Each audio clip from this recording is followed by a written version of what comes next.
Momen Prabu Siliwangi adu kesaktian dengan siluman rusa. Assalamualaikum warahmatullahi wabarakatuh. Selamat datang semua di channel kami. Cerita horor atau misteri yang terjadi di sekitar kita semua.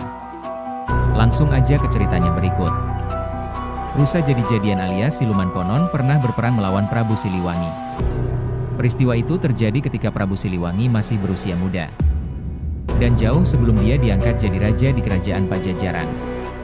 Siluman rusa itu konon kerap mengganggu.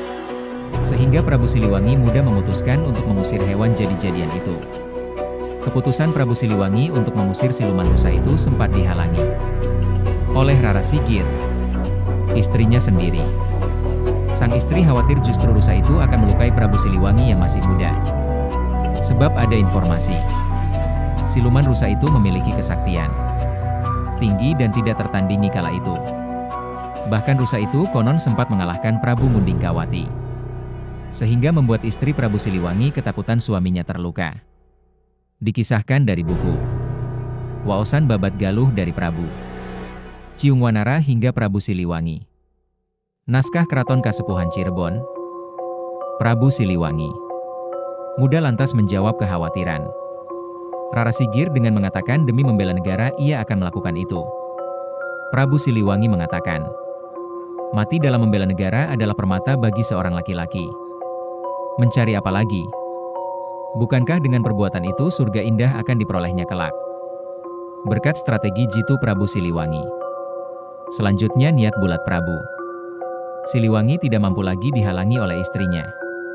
Dia pun berangkat tanpa membawa pengiring. Dan hanya dengan membawa panah dan busurnya, dia pergi menantang bahaya yang menantinya. Kian Manjangan Gumulung atau hewan jadian berupa rusa sudah bersiap-siap menghadapi kehebatan Prabu Siliwangi yang datang itu. Siliwangi diterjangnya namun lolos seperti menerjang bayangan saja.